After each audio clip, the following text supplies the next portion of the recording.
Hello, everyone. My name is Emily. And I'm Tuan. We are going to talk through today, very briefly, the Hour of Code quest, which is super exciting. And we're so excited to share it with you. So we're going to start right on our website and show you how you can get to it, download it, and use it with your students. So I'm at unrulysplats.com, and I'm going to go ahead and click log in to bring us to the portal. If this is your very first time coming to the portal, all of these fields will look exactly like this. They will be blank. So just put in your name, your email address, your school email address.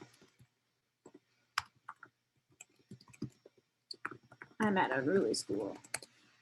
And will let us know that you're a member to access the portal. And then once you're in here, you're going to see this great big wonderful banner that is calling out our quest. So you can just go ahead and click right on the banner. Ye oldie banner. Ye oldie banner. All right, we're typing my email address. Why do I have to sign in?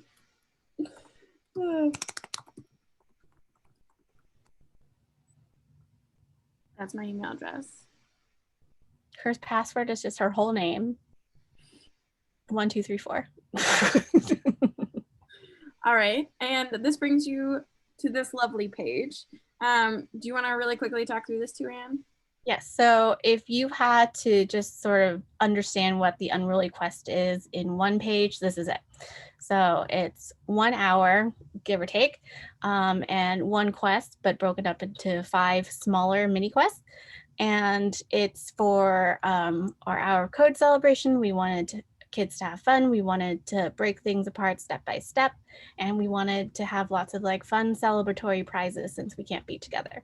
So the way it works is no splats, no problems, so long as you have access to the app and one handy dandy slide deck that we're going to show you soon. You're going to access that slide deck straight from this PDF. So the yellow links are right there under how do I participate. So as long as you complete the quest by the end of day, December 11th, you are eligible for lots of fun prizes like Amazon gift cards and a 1-year subscription to Unruly. So just click on download quest here, and that will take you straight to a download link for the PowerPoint or slide deck. So the first couple of slides are for teacher eyes only, and that's just sort of explaining things to you. But the most important thing you should know about this slide deck is you need to make your own copy. So this is our public preview so that everyone can access it. But then once you get to it, on the very first slide, you can see save a copy of this slide deck instructions here. Once you click on that, for those of you who might not be familiar with how to make a copy of a Google slide deck, we have step-by-steps. It's very simple. Go to File, make a copy, and then make a copy of the entire presentation. Just make sure you save it somewhere that you can easily find it again later. So Emily's renaming it My Very Own Unruly Quest. And then save it under folder. Make sure you save it in a folder that you can easily find and access later. Click OK and you're all set. So now you have your own copy of the entire slide deck with all the working links. Make sure you exit out of the original one so that you don't get confused. And can you go back to the PDF real quick, Emily? Yes. I'm not going to talk to the whole PDF. Feel free to read it. We have lots of useful information on it, but we also have under the second link that says a helpful FAQ can be found here. Clicking on that will take you straight to a frequently asked questions page explaining what is the quest, how to get started, what do you need, do you have to do it in an hour? The simple answer is no, you do not, but you can. And there are lots of really fun prizes. So you have to complete the whole quest in order to earn prizes, but it is an honor system as long as you do most of the quests. And most importantly, submit the teacher survey at the end telling us where to send your student prizes and how to get in touch with you. That's the most important part. As long as you turn in your teacher survey by the end of day, December 11th, you are eligible for prizes in our raffle. So there's also a pie. Do you want to talk about the pie, Emily? Yeah. So there's basically two different things. Every person that participates in Hour of Code will receive a prize box if they would like to. On that teacher survey that Tuan just mentioned, you can indicate on there if you would like to receive a pie kit. A pie kit, what is that for? It is really just to add a little bit of goofiness and celebration into what has been a really challenging year for a lot of people. So we thought there's nothing more fun than being able to pie somebody in the face and being able to enjoy that with someone else. So we will send you all the things you need to do that. It will be a pie tin, some sort of lovely thing to go all over your face, and instructions on how to do it. Yeah, our first choice was a dunking tank, but we can't deliver that to everyone. So the second option was pie kit. Yeah. So that's in the prize box that everyone who participates will receive. It also includes student prizes, including little participation ribbons, which are very adorable, and buttons of lots of familiar faces that you're going to see from that slide deck. And some of the other questions you're going to see here in the FAQ are questions you might come up with once you actually get started on the quest, such as submitting student profile drawings and having access to student responses. So don't worry if you don't understand what those questions are in reference to yet. You will as soon as you get started on the quest. So now that you have your very own slide deck, my very own Unruly quest, we're going to head back to that. You made a copy of the quest, so amazing. This is the only resource you need. We also have a link to the FAQ that was also linked on the PDF. And the teacher survey, you're going to see it mentioned a few times throughout the deck because that is one of the most important parts. You must submit the teacher survey in order to be eligible for prizes. So we're going to link that a few times in the PowerPoint or slide deck. I keep saying PowerPoint. We're going to link it a few times in the slide deck just because it's so important, but it will link you to the same survey every time. So the next slide I would say is very important. Huh? 1 second, Tuan. I just wanted to also talk about the raffle prizes. Yeah. I just wanted to reiterate that as well. Tuan mentioned that before. When you submit your teacher survey, that enters you into the raffle. So that's why it's also super important. And we have a whole bunch of Amazon gift cards to give away, as well as a 1-year membership, which Tuan already mentioned. So very exciting. All right, I'm going. All right, and then this slide is the directory. So it is a somewhat large slide deck, but only because we wanted to really space things out and we have lots of fun images just to make it more entertaining for the kids. There's a sort of a storyline for them to follow.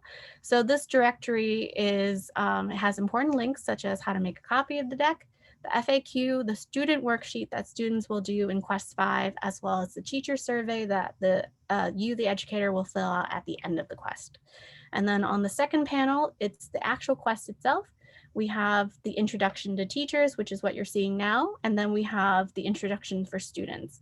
So when you're opening up the slide deck for your students for the first time, you can just easily navigate to the student quest intro, and that'll take you to where the students should be.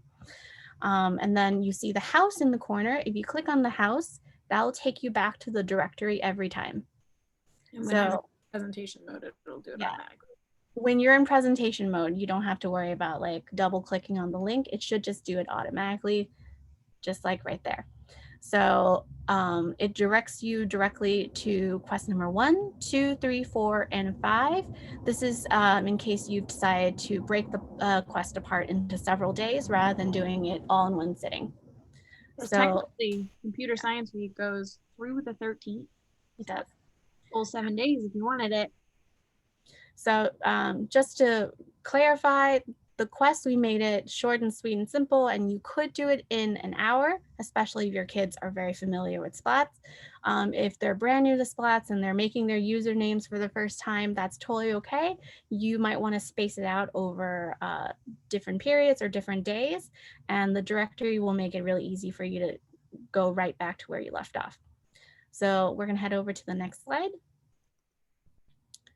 We want to make sure you don't panic. Just reiterating what I just said, do the quest in the day, do it in several days. It's totally up to you. Just make sure you complete it by end of day and send it to us, the teacher survey, by December 11th. So if you're short on time, just skip quest number 1 and start with number 2. We do recommend that you start with number 2, especially if your kids are not familiar with the app. You do not need block coding experience. We will walk you through some very simple block coding. And should you feel brave, educators, you will get pied in the face. Yeah. Yes. All right, so we went over this. We're gonna skip through it, and then a quick moment of zen before the quest starts, because we do realize, as much as I love the Unruly Splats hot pink, it can be a lot on the eye, so a moment of zen. Next slide. All right, and then back to the pink. So this is the intro for students. We want to get them amped up, so you can like scream this at them if you want. Do you want to have the greatest hour of code in the universe? And then they scream back, yes, of course, yes. And then the next slide, do you want to win amazing prizes? Yes. Getting to see your teacher pie in the face. And then this is your intro to our little pie character. You're going to see him sort of like a gingerbread man running throughout the slide deck. All right. We have just the thing, an unruly quest. Yeah. Welcome to an unruly quest. Classes that complete the quest get a prize box with prizes and goodies for all students. Again, it's the ribbons and the pins of lots of these new characters or beloved characters if you've been using slots. The quest is broken down into 5 pieces. The first quest is drawing your username or drawing a hybrid animal using the sound blocks. The second quest is you are gonna drag out all the essential blocks you'll need for coding. Third quest is building a very simple program that plays a sound and lights up. Fourth quest is you're going to add on to that program by creating a stopwatch. And then the 5th quest is putting it all together and turning it into a game. So we're going to have lots of details and examples for each quest. So this is Unruly Island, and you can see all the stops that you're going to have along the way. Because again, we try to turn this into a storyline for the students. All right. So Rowdy spills the crayons. First quest. Drawing your profile name with Rowdy. So Rowdy has an art collection. He would like students to draw their profile names. If they would rather draw different animals, they can build this very simple code and draw the 2 hybrid or multiple hybrid animals that they come up with. So if you share your drawings with us, we'll feature it somewhere special, and we would love to see what your students are coming up with. And so, you'll have the opportunity to link those for us on the teacher survey. Yes. And it's also answered in the FAQ. So next slide, we have some example drawings that the Unruly team did. We have Rocket Dolphin, Chartreuse Moose, which is Ryan, for those of you who have worked with Ryan, Orange Peacock, and I am Leek Pheasant. What are you, Emily? I'm Rocket Wasp. Rocket Wasp, very nice. Upon completing the quest, there's always a little fun page just to indicate that you've completed the quest. It's usually a snack break with the character. So in this case, Rowdy would like you to have some water straight from the faucet. Delicious. So quest number 2, you're going to gather your blocks with Trudy. So you're going to log into the app and you're going to drag and modify some of the blocks that you'll need for quest 3, 4, and 5. And that's it. Trudy's really chill. Details start on the next slide, and Emily's going to show us how to complete quest number 2. Awesome. Okay, so I'm going to hop between some tabs here, and we are going to be dragging out blocks and then modifying little parts of them. You don't need to do anything with the blocks on your screen at this point. This is just getting students ready to use those blocks later. So you can just drag them out and leave them. So to start off, we're going to start with our lights block. I'm going to hop right into the app. We're going to drag out 2 of them right now. So I'm going to go under lights and drag out light splat and light splat. And I noticed that one of them was switched to a different color. I think it was switched to red. So I want to switch this one to red. All right, next step. We are going to be dragging out our stopwatch control blocks. So we're going to go underneath controls, drag out start stopwatch, drag out stop stopwatch. And that's all we need. Onward. Next, we're going to need our starting blocks. we have two different types of starting blocks in the app, and we're going to need both of them. So for this one, let's drag out when program starts and when splat press. When splat press, when program starts. Awesome. On this slide, you're just going to be walking through with students how to duplicate blocks if they've never done that before. It's a super helpful tool. We use it all the time. So in order to do that, if you are on a Chromebook, you are going to right click, or sometimes that's a 2-finger click, and it's going to bring up this menu, and then you're going to hit duplicate. I'm going to show you what that looks like in a second. If you're on an iPad, you're going to be pressing and holding on that block, and then it will bring up the menu. So I'm going to hop in here, and we're going to be duplicating our when splat press block. So go on here, right click, duplicate. Now I've got 2. All right, let's see what's next. Now we're going to be changing the splat number. This is something that you're going to be needing to do basically throughout the whole rest of the quest. So learning to change those splat numbers and to check them. They're the most common spot for some bugs. So let's change this one to splat 2. Right. Next, we're going to drag out some sound blocks and some little modifier blocks that we were going to put in there to play our sounds. So this one is our animal sounds menu. I'm going to show you how to drag that out. And this block is actually from our lights menu, but it's super helpful. It is what allows for you to do everything on all of your splats. So we use that one quite a bit too. So let's drag that out. And we also have a sounds and music. They both will play sounds, but we wanted to separate the music from the rest of the general sounds. One other thing to note, we've got 2 sound blocks. For most programs, it doesn't really matter which one you use. We tend to use play sound until done as just a general best practice, because if you play this one and say you stomp on a splat or you stop a stopwatch, if a sound is playing, it will be interrupted. But with this one, the sound will continue to play all the way until it's done. So you won't be interrupted mid-meow or mid-elephant sound. There's that. Let's drag out our animal sounds. We're right there. All. Yeah. Got them. All right, next we're going to be going and looking at some math blocks. So probably our most popular math block is our random number block. So this allows for you to pick between a random number, between 1 and whatever number you'd like, or really between any 2 numbers you'd like. Super useful. You can kind of think of it as how many sides would you like to have on your die. So we're going to actually use that one in one of our splat block or our light splat blocks. Let's hop back over here. So we're going to add a random number block here.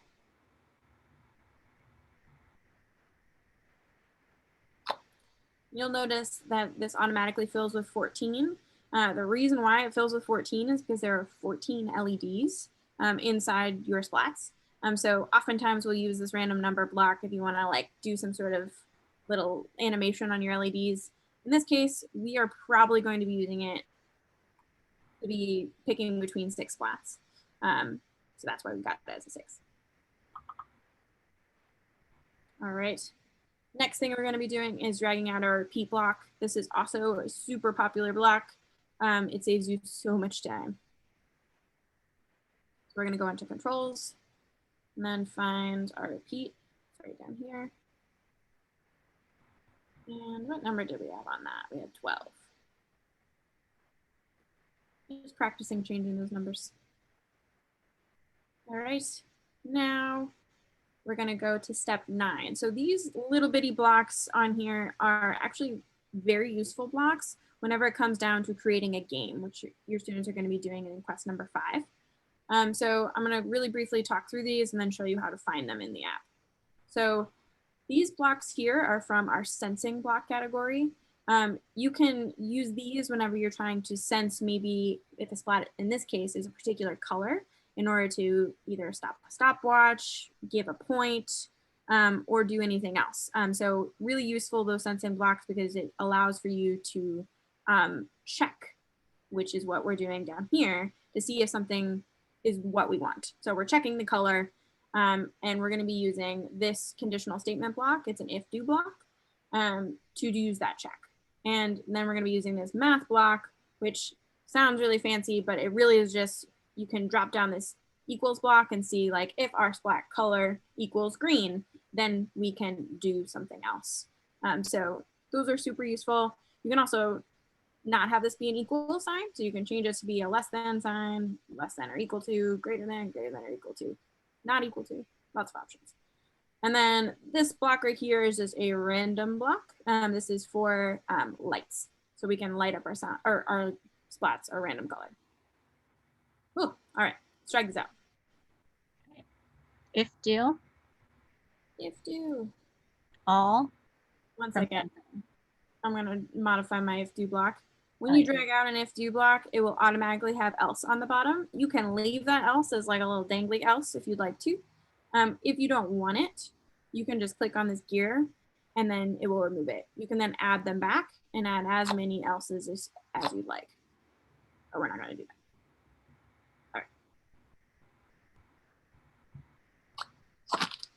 All right, so now you knew an all from the sensing.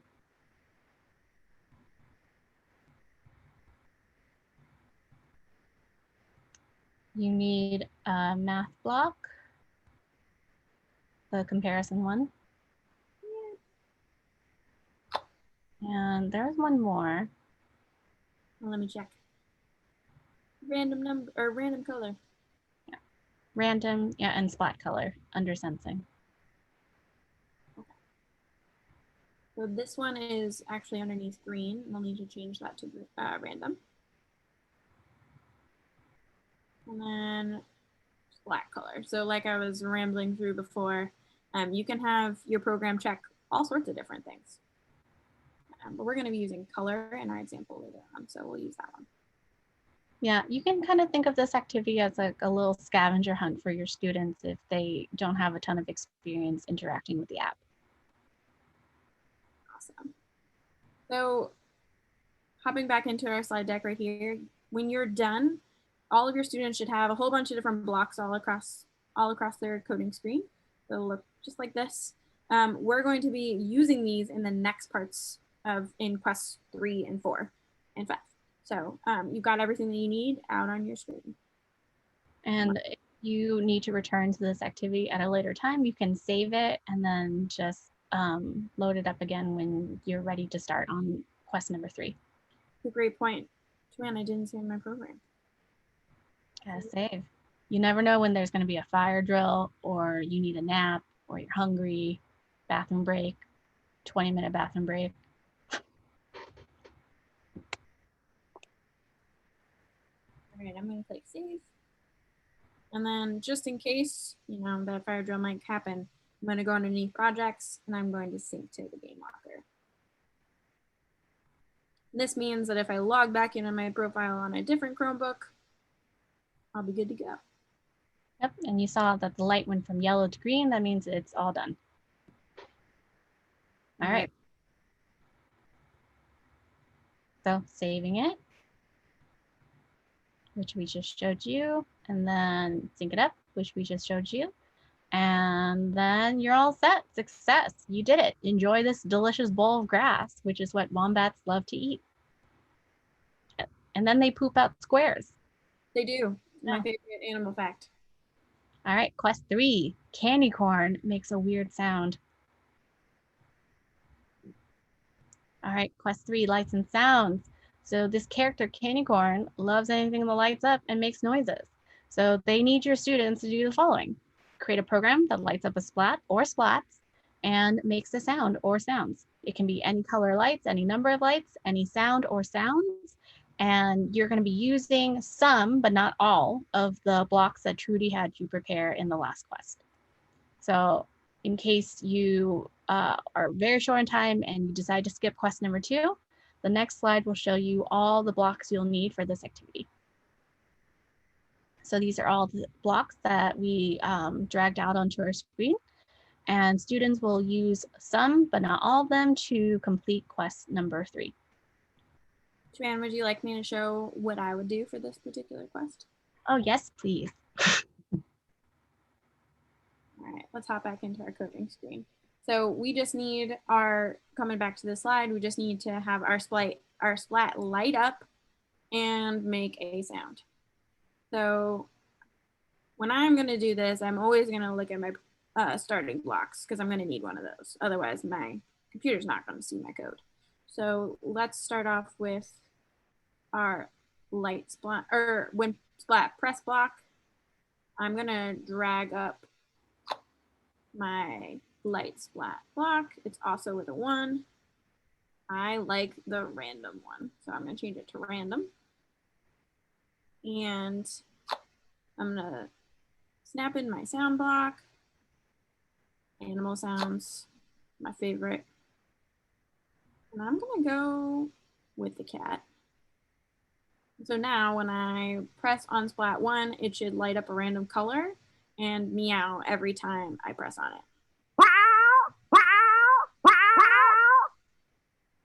And your students might come up with a totally different code. They might have several blocks light up different lights and play different sounds. They might have it on a loop using the repeat. They might randomize it. They might start making it very complicated or very sophisticated. It's totally up to them. You can keep it sweet and simple or really add to it if you want to. Here's how I would use the random block. So when I press on spot 1, a different one will randomly light up. Okay, I'm done. It's like a club for cats. All right, and that was the third quest. We left it open-ended because we really want to see what students do with the blocks that they have in front of them. So I think it's time for a snack. Enjoy this amazing gourmet candy corn, just one. That's all you need. It's pure candy, pure sugar, pure magic. I really do love candy corn. I think it's just the best Halloween candy. I stand by that. This is my hill. Wrongly, but all right, next quest. Bloopers learns to tell time. So this is Bloopers. He has a secret. He doesn't really know how to tell time. He's working on it. Hashtag goals. So for now, he needs you to build him a stopwatch. So students are going to build a program that features a stopwatch. They get to decide on the time and how it looks. So again, an open-ended activity where some codes might look the same and some codes might be totally different. The hint is, again, you're going to use some, but not all of the blocks that Trudy had you prepare. I'm going to give this one a go too, Suzanne. Yes, please.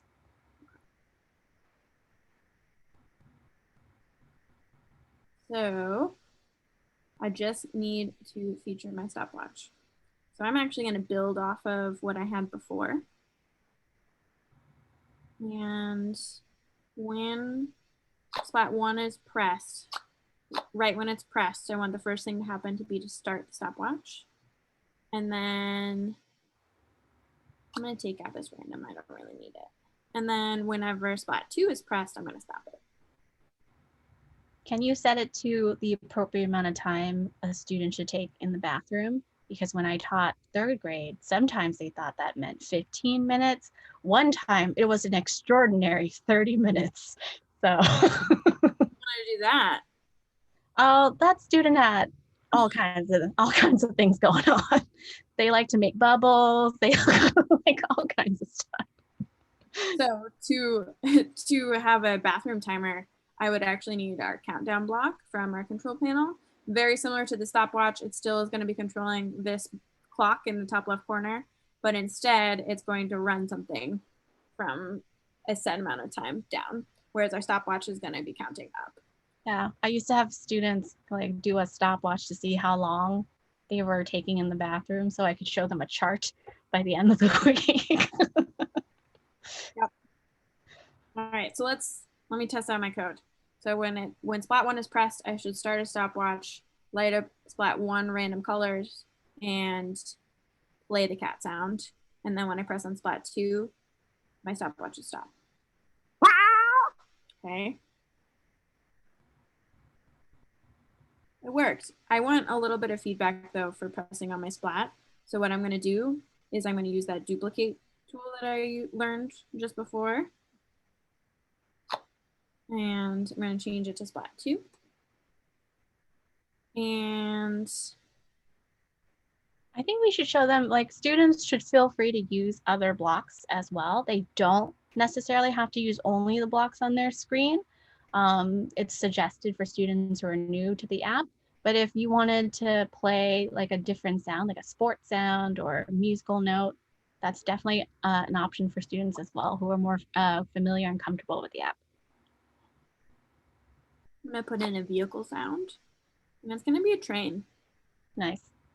Okay, so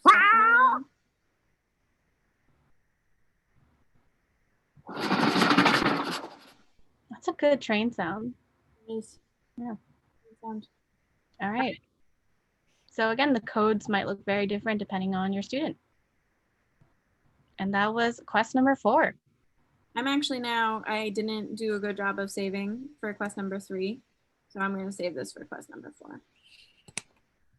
This is true. This is something you should definitely make sure students do if you're breaking the quest up into different days or different times in the day. It's also just good practice to remember saving stuff. I wish teachers had nailed that into me. I'm sure they tried. Didn't stick. Well, also remember, my age of technology was quite limited. I didn't. I never had. I don't think I used your own floppy disk. I felt so important having my own floppy disk. I think like we still went to the computer lab. Mm-hmm. So much different experiences. Yeah. All right. All right. That was quest number 4. Time for a snack break. So bloopers would like you to enjoy this burning hot slice of pizza while looking down upon the earth. So majestic. And then last quest, Crash buys too many pies. I wonder why. So welcome to the 5th and final quest. Crash would like you to create a game using the programs that you created for quests 3 and 4. So the game can be anything you want. It can be short and sweet like Trudy. It can be loud and complicated like bloopers, the cat character in space. Make sure though that students fill out the student worksheet. So that will detail how many splats they'll need to use for the game, the rules of their game, how to win, how many players, all those details. And there's also a short question at the end, just asking them to think through what have I learned through participating in the unruliest hour of code.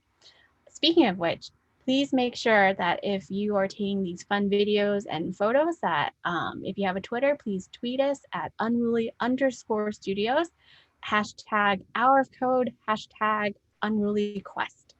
So if you do that, you'll be able to see everyone else who tags and you'll be able to share what your students are doing in your classroom. So for students who don't like games, such as Rowdy, I also personally was one of those students.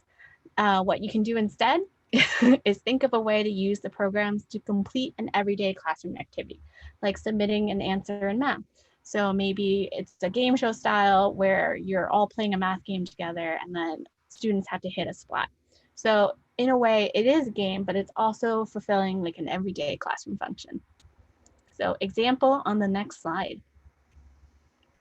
So we have Elephant Firefighter, which is based on a game created by students in, what school was that again, Emily? Lincoln Elementary in Rhode Island. Yeah, some students came up with this wonderful game called Elephant Finder. We loved it so much, we decided to create a game for Hour of Code based on that. It's called Elephant Firefighter. So the rules are you're an elephant, you're hanging out with your friends, you spot some grass on fire, and you have a competition to see who puts it out the fastest. So you're going to stomp or click, depending on if you're using it virtually or in person. You're going to stomp and click as fast as you can to make all of the splats light up green, indicating grass. So make sure you have all the splats green in order to put out the fire and win. So that's the rules, and that's how you play. Yeah, so I'll hop in. For Elephant Firefighter, we're combining all of the pieces that we used previously in quest number 3 and 4 to build one game. And that's what quest 5 is all about, is building a game based off of things that we've already had. So in Elephant Firefighter, we use sound and color we use color in 2 different ways, but in this particular chunk of code, we're using the random math blocks from before to flicker between red and green to make it look like a fire. And something that we say all the time and is on multiple slides in here is that the rules for the game are the rules for the code. So this game is about elephants. So we need to have our code play an elephant sound so that we know it's about elephants. And we also know that the elephants are putting out a fire. So we're going to be using these light blocks to simulate a fire. So making sure that you're always bringing it back to like, why are we doing this and how does it line up for the rules for the game? All right. We also use color in a different way. So we know that in order to win the game or to put out the fire, all of the splats need to be green. But in order to add a little bit of challenge, we use the random light blocks so that every time students are clicking or stomping on a splat, it will light up a random color. And so that means that they might go past it. So they might be stomping or clicking so fast that it won't stop at green. So we use this to incorporate our color that we needed from the previous quest, and also to add a little bit of challenge. So just making sure students are thinking about that as well. Like, what do we need in order to make this game fun? All right. To bring in our stopwatch from previous quests, we need to have some part of our code that's going to be checking if players won. We know from the very beginning for our rules for the game that it's a competition to see who can put it out the fastest. So we need to make sure that our stopwatch is in there. So this code right here is checking to see if players have won. So we're going to be using that if do block that we talked about before to check to see if the splats are green. And if they are green, we're going to be stopping the stopwatch and playing a super celebratory elephant sound. And this is what the entire Elephant Firefighter code looks like. It's got our stopwatch, it's got our color, and we've got our elephant sound to play our sounds. One thing I do want to point out is that we do use a WinSplat release block. It's the same as WinSplat press. We just use that drop-down menu to change it to released. We use that in a lot of our games, but just something to point out, can be a little tricky. So feel free to use this game with your students, especially if you've got some extra time. It is really fun. And you can even have students record time and compete with each other as well. Okay. So now it's students' turn. So they are going to build their own game, create their own rules, make sure that students fill out the game rules. It's linked below. It'll take you straight to a Google form where students will be prompted to say how many splats, how many players, the rules of the game, how you win, and they have a section where they can add any additional information as well. The questions with the little red star are the required questions. And at the very end, they're asked to sort of like process their thoughts about their whole experience and write in what they learned from participating in an unruly hour of code. At the beginning, we do ask students to put in their school name and their teacher name. Otherwise, we are not collecting emails or any personal information. This is so that we get to see what the fun games are that you're creating in your classrooms. If you would like a copy of the form, just feel free to reach out to us and we'll make sure we get you copies. We also you have the option to let us know directly on that teacher survey. Yeah. So the form is just to let us know how the game works, but otherwise students should feel free to use the blocks that Trudy had them prepare, as well as any blocks from the side that they would like to add additionally as well. And that's it. That was the 5th quest, creating a fun game for you and your friends. I think it's time for a celebratory banana. So you did it. You completed the quest. You super awesome humans. Enjoy a dessert banana. You earned it. Just watch out for the sand. Might be a little bit gritty. And you know what? It's been a while since we've seen our pie friend. But he'll be seeing you soon. So remember, if you complete the quest and you opt in for a pie, we will send you a little pie kit, a little celebratory pie in the face. Never hurt anybody. And this is the last slide for students. The next slide is just a reminder slide for all the educators to fill out this survey that we have been mentioning so many times, but it's so important. So make sure you do it. And just like we were mentioning before, you need to let us know how many students you have so we know how many prizes to send you. You need to make sure to let us know if you want your pie kit, where to send your prize box, if you want your worksheet responses. We'd love to see some profile drawings along with those profile drawing names, any photos that you'd like to share with us. And we'd love to know if you tweeted us. And again, the prizes are ribbons and buttons for all students who complete the quest. And then you're entered into a raffle where you can win a $60 Amazon gift card or a 1-year subscription to Splats. So those are pretty great prizes. And don't forget the pie kit. Yeah. But the most rewarding prize of all is the joy on your students' faces when they create these amazing games. So you have a blast. It's a win-win-win.